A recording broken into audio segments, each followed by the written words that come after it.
अलग अलग शब्द और अलग अलग चीज़ें काम में लेते हैं, तो इन सारी चीज़ों की बात करेंगे। बेसिकली हम कहें कि एंटीजन होता क्या है, कि परिभाषा की दृष्टि से अगर हम कहें कि एंटीजन क्या होता है, तो एंटीजन हम कहें तो कोई भी ऐसा सब्सटेंस जो कि बॉडी के अंदर एंटीबॉडी का प्रोडक्शन जो है वो प्रोड्यूस कर सके या एंटीबॉडी के साथ में रिएक्ट कर सके, तो that is called as antigen, या किसी टी सेल रिसेप्टर के साथ बाइंड करे। तो टोटल अगर हम कहें तो एंटीजन वो पदार्थ हुआ जिसका कि इन्वॉल्वमेंट या जो बी सेल और टी सेल के साथ में बाइंड कर सके या एंटीबॉडी के साथ एंटीबॉडी का प्रोडक्शन शुरू कर सके, that is called as antigen. Normally अगर एंटीजन की अगर हम बात करते हैं तो ये एंटीबॉडी के साथ बाइंड करता है या सेंसिटाइज टी सेल के साथ में बाइंड करता है, और इसकी ये जो प्रॉपर्टी होती है कि जो बाइंडिंग विद द एंटीबॉडी या सेंसिटाइज टी सेल के साथ जो इसकी बाइंडिंग की प्रॉपर्टी जो होती है वो कहलाती है एंटीजेनेसिटी। एंटीजेनेसिटी अर्थात कि वो उस चीज़ को वो एंटीजेनेसिटी मतलब कि वो एंटीजन की प्रॉपर्टीज जो है वो उसको स्पेशली अगर हम कहें कि एंटीबॉडी प्रोडक्शन है या टी सेल के साथ बाइंड करना, तो वो चीज़ कहना है। दूसरा शब्द जो हम काम लेते हैं that is called as immunogen. Immunogen जो है वो सारे पदार्थ जो कि किसी भी प्रकार से किसी भी तरीके का इम्यून रिस्पॉन्स उत्पन्न कर सके या हमारे प्रतिरक्षा प्रणाली को एक्टिवेट कर सके, तो वो चीज़ जो है वो कहलाती है इम्यूनोजन।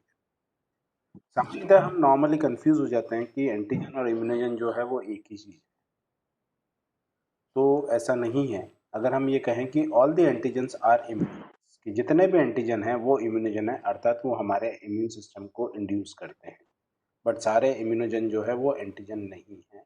अर्थात कि कोई ज़रूरी नहीं है कि इम्यूनोजन जितने भी हैं वो जाके एंटीबॉडी से बाइंड करे या टी सेल को सेंसिटाइज करे, बिकॉज कि दूसरे भी सिस्टम होते हैं हमारी बॉडी में जो कि हमारी बॉडी की प्रतिरक्षा प्रणाली का भाग होते हैं और वो उसको एक्टिव करते हैं।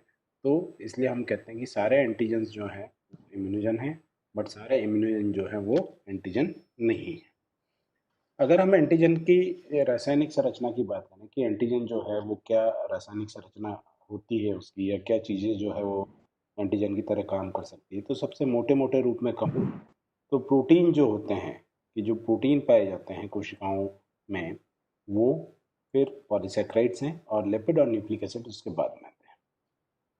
स्पेशली जब मैं प्रोटीन की बात करता हूँ तो जितने तरीके के प्रोटीन जो सेल की सतह पे पाए जाते हैं या कोशिका की सतह पे पाए जाते हैं, ये पॉलीसेकेराइड्स जो कोशिका की सतह पे पाए जाते हैं वो एंटीजन की तरह काम करते हैं।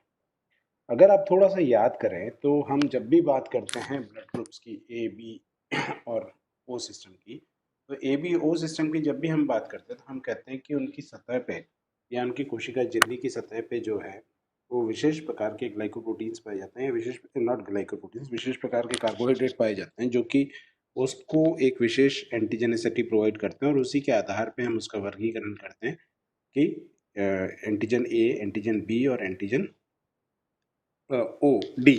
और वो डी जो है वो हमारे आर एच फैक्टर को रिप्रेजेंट करता है, ए जो है वो हमारे ब्लड ग्रुप ए को, बी को, और जिस पे दोनों होते हैं वो ए बी को और ओ को।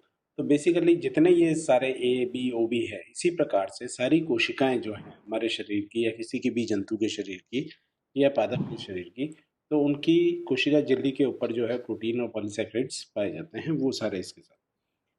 ये जो एंटीजेनिसिटी होती है वो लिपिड्स और न्यूक्लिक एसिड्स में अपेक्षाकृत कम पाई जाती है। दूसरा, सारे जितने दुनिया में जितने तरीके के प्रोटीन पाए जा रहे हैं वो कोई ज़रूरी नहीं है कि एंटीजेनिक इन नेचर हो, बिकॉज कि एंटीजेनिक इन नेचर होने के लिए बॉडी को जो है वो आइडेंटिफाई करना होता है कि वेदर इट इज सेल्फ और नॉन सेल्फ, कि ये शरीर के हिस्सा है या शरीर के बाहर का हिस्सा है, फॉरेन है। तो वो आइडेंटिफिकेशन जो है उसके आधार पे होता है, और सारे सारे प्रोटीन जो हैं वो एंटीजेनिक नहीं हो सकते हैं, और सारे सारे प्रोटीन जो है वो एंटीजेनिक नहीं है। अगर हम कहें कि इम्यूनोजेनिसिटी जो है या उसके अंदर हम कहें कि कितने प्रकार के होते हैं, तो हमने अलग अलग क्लासेस की है एंटीजन को बांटने की। पहली चीज़ कि इम्यूनोजेनिसिटी और इम्यूनोलॉजिकल रिएक्शन को वो कैरी आउट कर सकते हैं या नहीं कर सकते, उसके आधार पे हम उसको बांटते हैं। दूसरा, उनके ओरिजिन के आधार पे बांटते हैं। फिर वो किसके साथ रिएक्ट करते हैं उसके आधार पे बांटते हैं। तो अलग अलग तरीके से हम बांटते हैं। तो एबिलिटी जो है उसकी इम्यूनोजेनिसिटी कैरी आउट करने की, तो इसको हम कहते हैं कंप्लीट और कॉम्प्लेक्स एंटीजन कहते हैं। दूसरा वाला उसका जो प्रकार है वो कहलाता है हैप्टेन।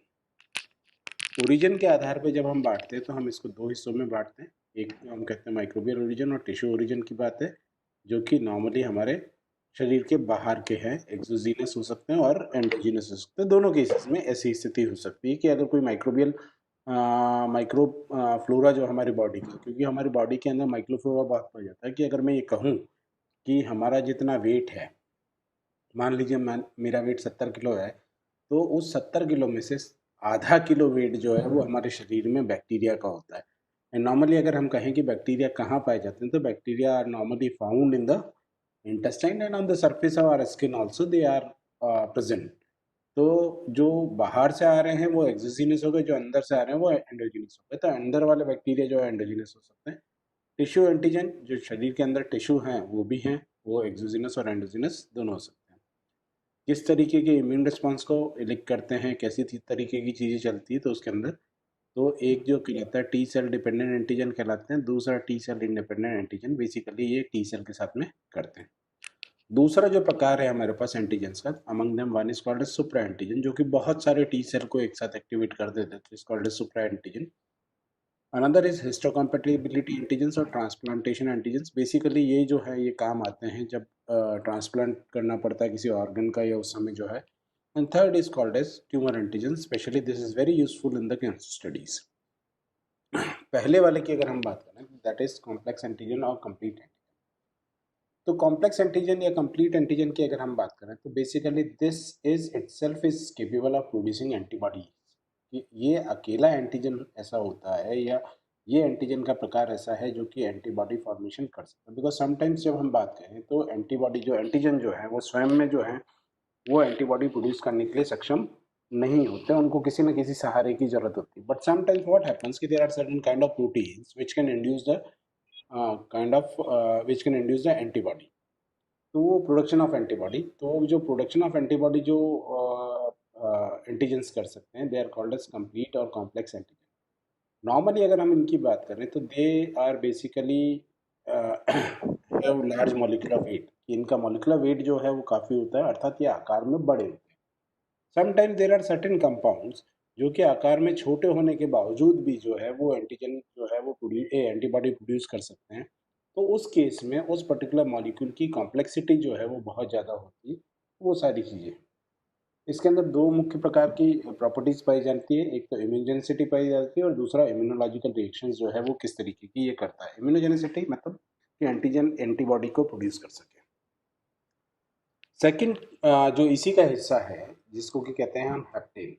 हेप्टेन जो है basically they are the low molecular weight compound, जो कि अपने आप में तो इम्यूनोजेनिक नहीं होते, जो कि अपने आप में इम्यूनोजेनिक नहीं है, but can react with the antibody और कुछ एंटीबॉडीज़ को बना सकते हैं। बट कई बार जो है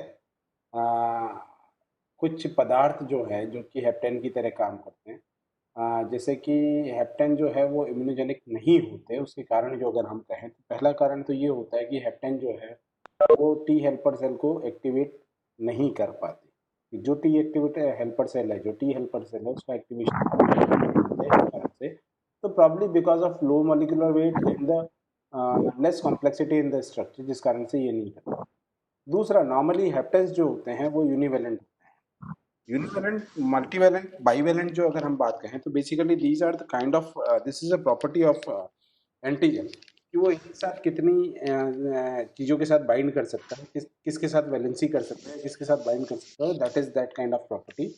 तो नॉर्मली हेप्टेन्स जो है दे आर यूनिवेलेंट, और इस कारण से वो क्या करते हैं कि बी सेल को एक्टिवेट नहीं कर पाते और एंटीबॉडी का प्रोडक्शन नहीं कर पाते। जब वो एंटीबॉडी का प्रोडक्शन नहीं कर पाते हैं तो इस कारण से वो जो है वो इम्यूनोजेनिक रिस्पॉन्स प्रोड्यूस नहीं कर पाते हैं, और लो मॉलिक्यूलर वेट होते हैं। ऑब्वियसली जैसा मैंने पहले कहा कि वो लो मॉलिक्यूलर वेट होते हैं, तो वो उसके कारण।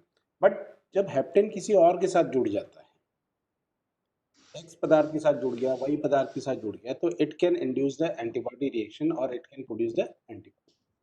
अगर हम हेप्टेन की बात करें तो कैरियर प्रोटीन प्लस किस तरीके से ये सारी चीज़ें चलती है कि अकेला जो है वो कुछ नहीं कर पाता।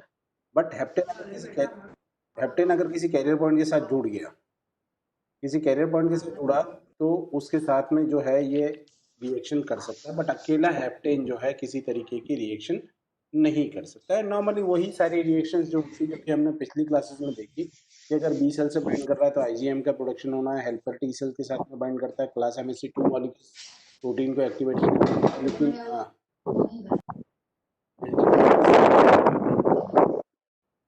इंटरल्यूकिन 4 इंटरल्यूकिन 5 को एक्टिवेट कर सकता है। बी सेल जब वो एक्टिवेट करता है तो they convert into the memory cell और फिर प्लाज्मा सेल का निर्माण करता है, और जिसके कारण की एंटीबॉडी का फॉर्मेशन होता है। तो डिपेंड करता है कि ये किसके साथ में एक्टिवेट होता है, किसके साथ जुड़ता है, तो वो उसके साथ हो जाता है। तो नॉर्मली हेप्टेन को जब भी प्रोड्यूस करना होता है तो उसको कैरियर प्रोटीन की आवश्यकता रहती है। हेप्टेन की अगर हम बात करें तो दो तरीके के होते हैं। पहला वाला हेप्टेन जो है अगर हम कहें तो that is a complex kind of heptane, जिसके अंदर की पार्टिसिपेट जो है वो प्रेसिपिटेशन रिएक्शन को प्रेसिपिटेशन रिएक्शन इंड्यूस कर सकता है, और पॉलीवैलेंट इन नेचर होता है कि अर्थात उसके अंदर पॉलीवैलेंस पाई जाती है। दूसरा is simple heptane. Simple heptane जो होता है वो प्रेसिपिटेशन रिएक्शंस के अंदर पार्टिसिपेट नहीं करता, और वो सिंपल हेप्टेन कहलाता है। But now if you talk about the reaction, precipitation reaction जो हमने यहाँ पे नाम दिया, तो जब भी हम इम्यून रिएक्शंस की बात करते हैं तो हम कहते हैं कि there are different kind of reactions, among them one is precipitation reaction, या हिंदी में आप उसको कहते हैं अवक्षेपीय अभिक्रिया।